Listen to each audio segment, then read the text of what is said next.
செம்பருத்தி co-presented by நலம் அன்புடன் ஆரோக்கியா மில்க்.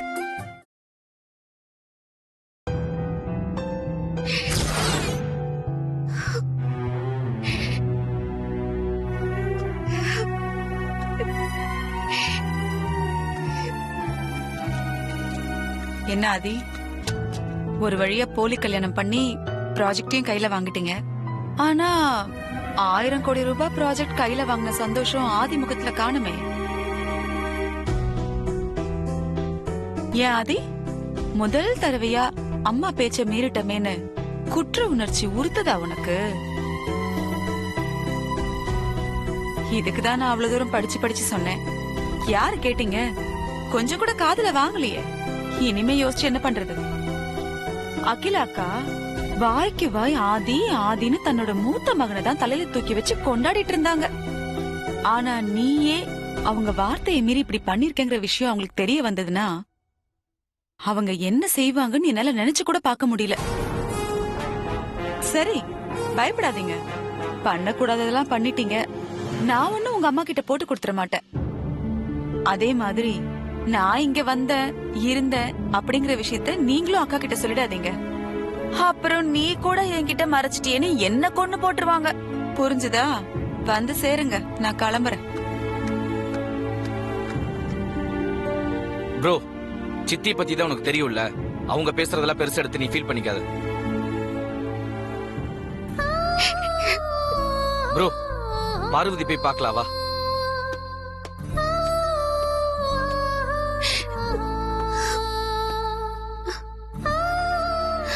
என்ன பார்வதி, ரகு நினைச்சு ஃபீல் பண்ணிக்கிட்டு இருக்கியா? You don't worry, he is all right. நான் ஃபோன் பண்ணி பேசிட்டேன். ரகு கூட டெமோ நல்லபடியா முடிஞ்சான்னு விசாரிச்சாரு. இங்க எல்லாம் நல்லபடியா முடிஞ்சிருச்சு. ஆனா வீட்டுக்கு போனா என்ன நடக்கும்னு தெரியலையே சின்னையா. அம்மாவை நினைச்சா பயமா இருக்கு. நீயாவது அம்மாவை நினைச்சு பயப்படுற. நான் சித்தி நினைச்சுதான் பயந்துட்டு இருந்தேன். அவங்களே அம்மா கிட்ட எதுவும் சொல்ல மாட்டேன்னு சொல்லிட்டு போயிட்டாங்க. நாமளும் இப்போதைக்கு எதுவுமே சொல்லாம போலாம், அப்புறம் பாத்துக்கலாம். மனசுக்குள்ள குற்ற உணர்ச்சியை வச்சுக்கிட்டு என்னால எப்படி அம்மா முகத்தை நிமிர்ந்து பார்க்க முடியும்? அவங்க கிட்ட எப்படி பேச முடியும் சின்னையா? உனக்குள்ள இருக்கிற குற்ற உணர்ச்சி எனக்குள்ளே இருக்கு பார்வதி. நம்ம ஒண்ணு திட்டம் போட்டு அம்மாவை ஏமாத்தலாம். சந்தர்ப்ப சூழ்நிலை நம்மள அப்படி பண்ண வச்சிருச்சு. உடனே அம்மா கிட்ட சொன்னா அவங்க எப்படி எடுத்துப்பாங்கன்னு எனக்கு தெரியல. அதுக்கான சந்தர்ப்ப சூழ்நிலை பார்த்து அம்மா கிட்ட உண்மையை சொல்லுவோம். அது வரைக்கும் நீ கொஞ்சம் பொறுமையா இரு. ஆமா பார்வதி, உன் மேல எந்த தப்புமே இல்ல. நீ அம்மா கிட்ட எப்பவும் போல இரு. மத்ததெல்லாம் நாங்க பாத்துக்கிறோம். சரின்னு சொல்லு பார்வதி. குட். ப்ரோ, நீங்க போய் ட்ரெஸ் மாத்திட்டு வாங்க. பார்வதி, நீ போய் ட்ரெஸ் மாத்திட்டு வா. போலாம் ப்ரோ.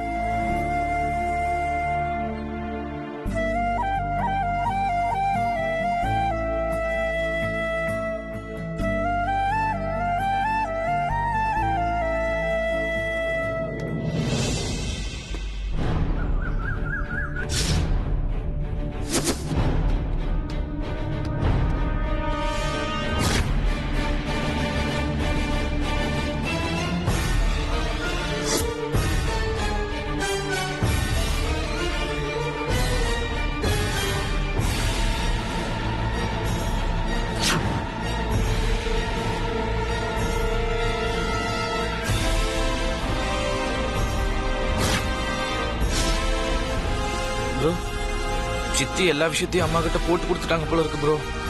சமாளிக்கலாம் வா.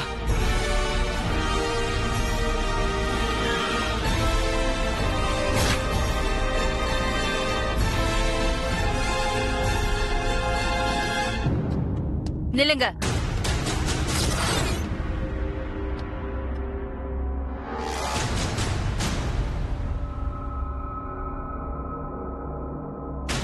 உங்களுக்கு எவ்வளவு தைரியம் இருந்தா என் முன்னாடி வருவீங்க?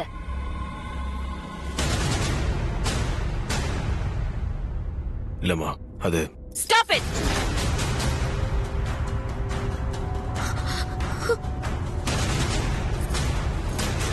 என்ன அப்படி கூப்பிடாத. என் 2 மகன்கள்ல ஒருத்தன் ஏற்கனவே என் மானம், மரியாதை, அந்தஸ்து, கௌரவம் எல்லாத்தையும் காத்துல பறக்க விட்டுட்டா. மிச்சம் மீதி இருக்கிறத இப்ப நீ குழி தோண்டி புதைச்சிட்டு வந்திருக்க. இல்லம்மா, சந்தர்ப்ப சூழ்நிலை அதான். Stop it! I don't need any explanations. தப்ப செஞ்சுட்டு அதுல இருந்து தப்பிக்கிறதுக்காக சந்தர்ப்ப சூழ்நிலைகளை காரணம் காட்டுறவங்கள நான் மன்னிக்கவே மாட்டேன். அம்மா,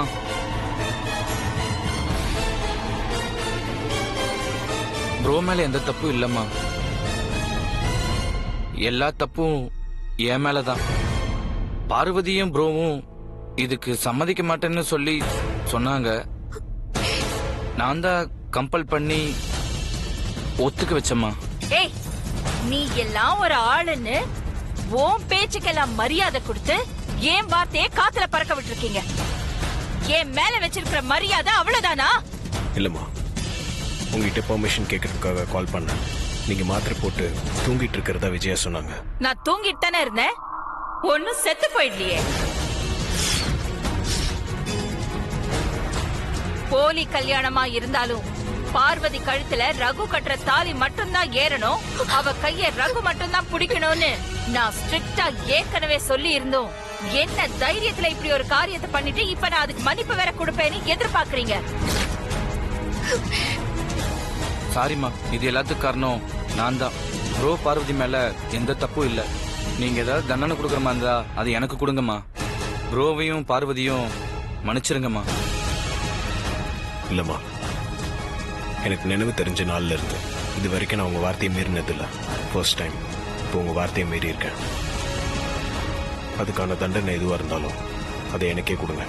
இல்ல ப்ரோ, எல்லாத்துக்கும் காரணம் நான் தான். தண்டிக்கப்பட வேண்டியதும் நான் தான். இல்ல, தப்பு என் மேலதான். தண்டனையை நான் தான் அனுபவிக்கணும். நீ பேசாம இரு.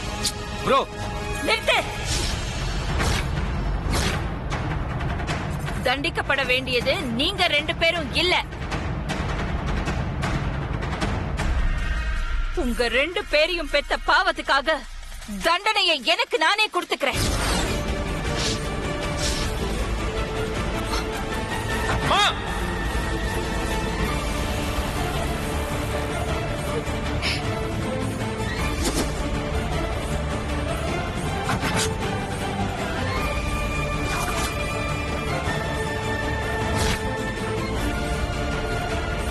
ப்ரோ வா ப்ரோ, போய் என்னன்னு பார்க்கலாம்.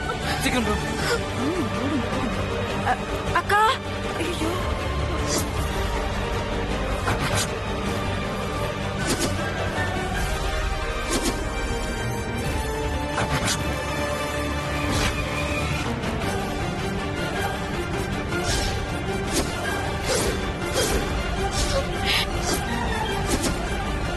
வேண்டாமா, சொன்னா கேளுங்கம்மா. அக்கா, வேணாக்கா, மா. அக்கா, வேண்டாக்கா. தயவு செஞ்சு விட்டுருங்க. வேண்டாமா?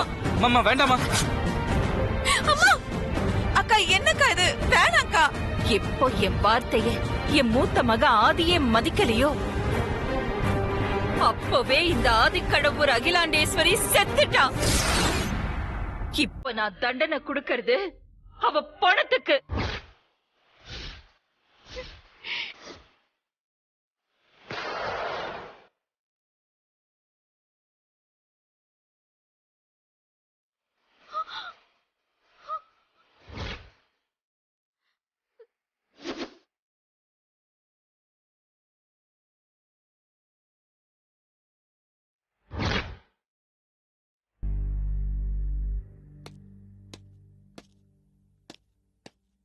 பார்வதி, பார்வதி, பார்வதி.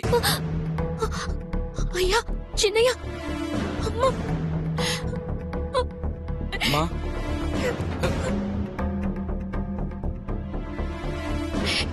அம்மா மேல இருந்து வந்துட்டு இருக்காங்க. ப்ரோ, அம்மா நல்லாதான் இருக்காங்க. அப்ப நான் கண்டது கனவு.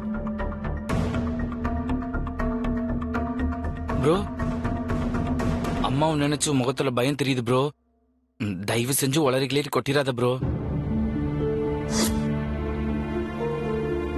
ப்ளீஸ் ப்ரோ, எப்பவும் போல நார்மலா இரு. ஹாய்மா. ஹாய். என்ன ஆதி, ப்ரோக்ராம் எல்லாம் நல்லபடியா முடிஞ்சதா? ஆ நல்லபடியா முடிஞ்சது. மா ஃபாரினர்ஸ் எல்லாம் பார்வதி மேரேஜ் பார்த்து அசந்து போயிட்டாங்கம்மா. அது மட்டும் இல்லம்மா, ஃபாரின்ல இருந்து அவங்க பாஸ் வந்திருந்தாரா, ப்ரோவை ரொம்ப பிடிச்சு போச்சு. ப்ரோவை பார்த்து ஹீரோ மாதிரி இருக்கீங்கன்னு சொன்னாரு. ஆதி, நீயே சொல்லு, ஷூட் எப்படி நடந்துச்சு? ஆ நல்லா நடந்துச்சுமா. Client satisfied. கிளையண்ட்டுக்கு ஓகே தான், ஆனா are you satisfied? ஓகே தாமா. சாட்டிஸ்ஃபைடுன்னு வாய் தான் சொல்லுது, கண்ணு சொல்லலையே.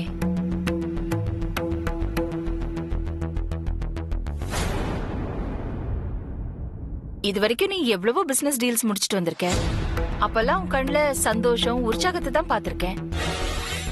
ஆனா இன்னைக்கு என்னமோ மிஸ் ஆகுற மாதிரி இருக்கு. Is there any problem? அப்படிலாம் ஒன்றும் இல்லைம்மா. ப்ராஜெக்ட் சைன் பண்ணியாச்சு.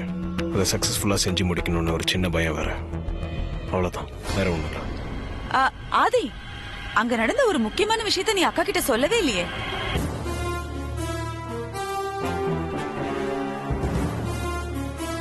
என்ன விஷயம்? ஆதி, அக்கா கேக்குறாங்கல்ல, நீ சொல்றியா இல்ல நானே சொல்லிடுவா?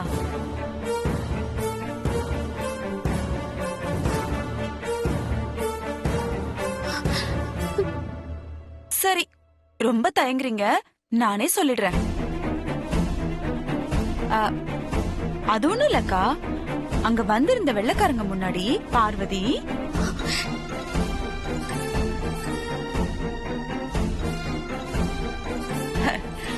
பார்வதி இங்கிலீஷ்ல பேசி அசத்திட்டா.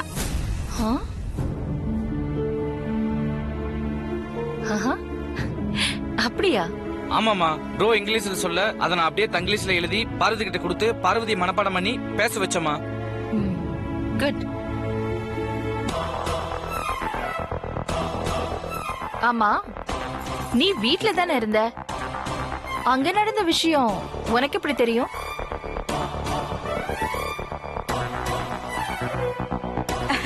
நான் எங்கக்கா அங்கெல்லாம் போறேன். வரும்போது கணேசனை பார்த்தேன். அவன் தான் அங்க நடந்ததெல்லாம் என்கிட்ட சொன்னான். ஓ சரி, ஷூட் முடிச்சு ரொம்ப டயர்டா வந்திருப்பீங்க, போய் ரெஸ்ட் எடுங்க. சரிம்மா.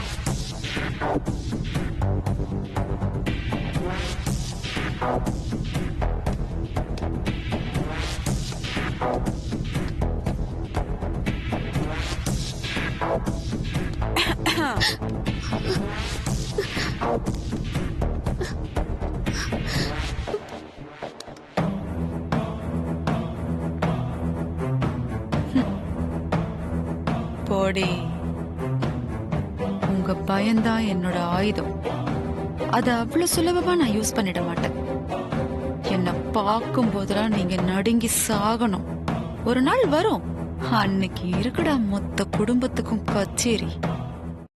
என்னத்த சொல்றீங்க? பார்வதிக்கும் ஆதி மாமாவுக்கும் கல்யாணமா? ஏய், அது ஒண்ணும் நிஜ கல்யாணம் இல்ல. தேவையில்லாம நீ ஷாக் ஆகாத. ப்ரோக்ராம கெடுக்கிறேன், ப்ராஜெக்ட் கிடைக்க விடாம பண்றேன், அப்படி இப்படின்னு சொல்லிட்டு இப்படி ஆதி மாமாவுக்கும் பார்வதிக்கும் கல்யாணம் பண்ணி வச்சுட்டு வந்திருக்கீங்களே அத்தை. பார்வதி கழுத்துல ரகுவை தவிர வேற யாரும் போலியா கூட தாலி கட்டக்கூடாதுன்னு அகிலாண்டேஸ்வரி ஆர்டர் போட்டிருந்தா. அதனாலதான் அந்த ரகுவை சாச்சிட்டா இந்த ப்ரோக்ராமே நடக்காது, எல்லாமே கெட்டு போயிடும்னு அந்த ரகுவை மயக்கமாக்குன. ஆனா இந்த ஆதி அங்க மாப்பிள்ளையா வந்து நிப்பான்னு நான் கொஞ்சம் கூட எதிர்பார்க்கலடி. பார்வதி உண்மையிலேயே அதிர்ஷ்டக்காரி தான் அத்தை. இல்லன்னா ஆதி மாமா பக்கத்துல கல்யாண பொண்ணா உட்கார முடியுமா? ஆமா, இதுக்கு அகிலா அத்தை என்ன சொல்லுவாங்க? அங்கதாண்டி இருக்கு விஷயமே. பரிகார பூஜைக்காக ஆதி முன்னாடி பார்வதி உட்கார்ந்ததையே பொறுத்துக்க முடியாத அகிலாண்டேஸ்வரி இன்னைக்கு ஆதிக்கு பக்கத்திலேயே பார்வதி உட்கார்ந்து தாலி கட்டிக்கிட்டாங்கிற விஷயம் தெரிய வந்தா சும்மா இருப்பாளா? ஆமா அத்தை, சுனாமியா சுரட்டி அடிச்சு எல்லாரையும் துவம்சம் பண்ணிடுவாங்க. ஆனா அந்த சுனாமி எப்ப வரணும் எப்படி வரணும்னு டிசைட் பண்ற டிசைடிங் அத்தாரிட்டி இப்ப என் கையில தான் இருக்கு. என்னத்த சொல்றீங்க? ஆமாடி, எது நடந்தாலும் ஓடி வந்து அம்மா கிட்ட மறைக்காம சொல்ற ஆதி கூட இந்த விஷயத்த மறைச்சிருக்கான். இப்போ என் மூலமா இந்த விஷயம் அகிலா காதுக்கு போச்சுன்னா சும்மா இருப்பாளா? நீ சொன்ன மாதிரி சுனாமியா தான் சுழண்டடிப்பா.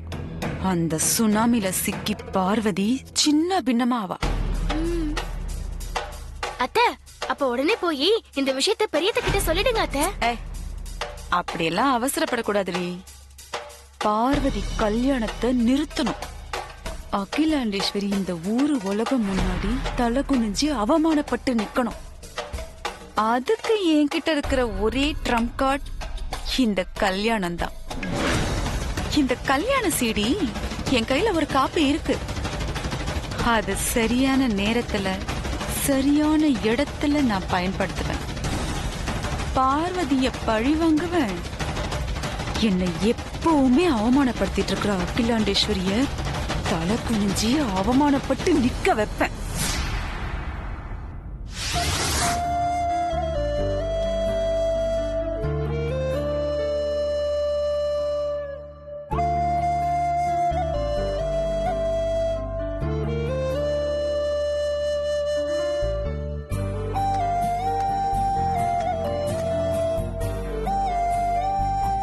என்ன கிலா, தூக்கம் வரலையா? என்னன்னே தெரியலங்க. மனசுக்குள்ள ஏதோ ஒரு டிஸ்டர்பன்ஸாவே இருக்கு. டிஸ்டர்பன்ஸா? ஏன், என்ன காரணம்? அத எக்ஸாக்ட்டா எப்படி சொல்றதுன்னு எனக்கு தெரியல. ஆனா மனசுக்குள்ள ஏதோ ஒரு குழப்பம், எங்கேயோ ஏதோ தப்பு நடந்திருக்குன்னு என் உள் மனசுல உறுத்திக்கிட்டே இருக்கு. என் இன்ட்யூஷன் எப்பவுமே தப்பா இருந்ததில்ல. என்னன்னு தெரியல. I'm very restless.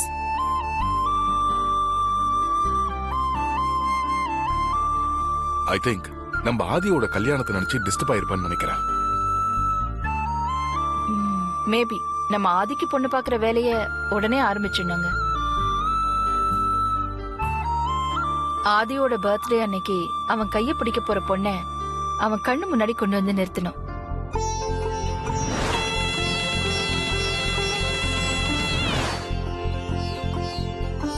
நிறுத்திடலாம். எத்தனையோ மேரேஜ் புரோக்கர்ஸ் நம்ம அந்தஸ்துக்கும் தகுதிக்கும் பொருத்தமான சம்பந்தத்தை கையில வச்சுக்கிட்டு நம்ம சம்மதத்துக்காக காத்துக்கிட்டு இருக்காங்க.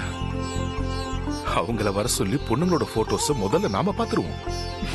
ஆதி மாப்பிள்ள கோலத்துல மணமடையில உட்கார்ந்து பொண்ணு கழுத்துல தாலி கட்டுற அந்த கண்கொள்ளா காட்சிய சீக்கிரமா பாக்கணும்னு என் கண்ணு தவிக்குது.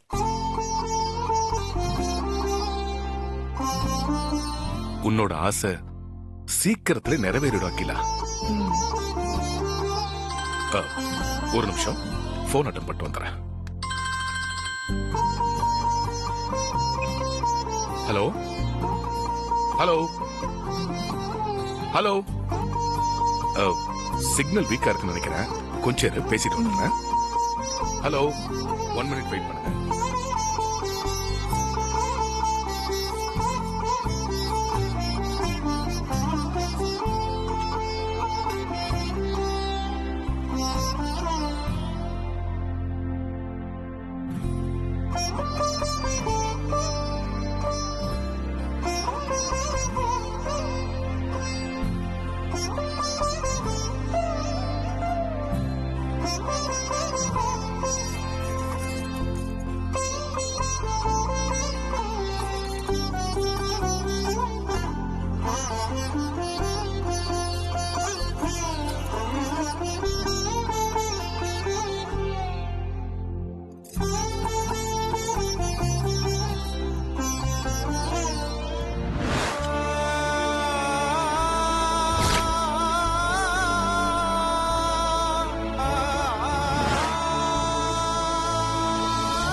இருபத்தஞ்சு வருஷம் இந்த குடும்பத்துக்காக விசுவாசமா வேலை பார்க்கறாரு சுந்தரம். அவரோட பொண்ணு கல்யாணத்துக்காக நான் கோடி ரூபாய் கூட செலவு பண்ணுவேன். சுந்தரம் வேலைக்காரர் தான். அவரோட பொண்ணு பார்வதியும் வேலைக்காரி தான். ஆனா அவங்க எனக்காக, என் குடும்பத்துக்காக தேவைப்பட்டா உயிரை கூட கொடுப்பாங்க.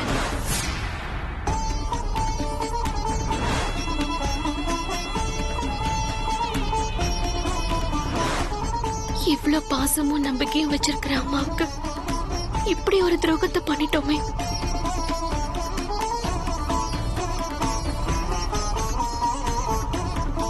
அம்மா இப்படி தூக்கம் வராம தவிச்சிட்டு இருக்காங்க. ஒருவேளை அவங்க உள் மனசுக்கு ஏதோ தப்பு நடந்திருக்குன்னு தோணிருச்சோ?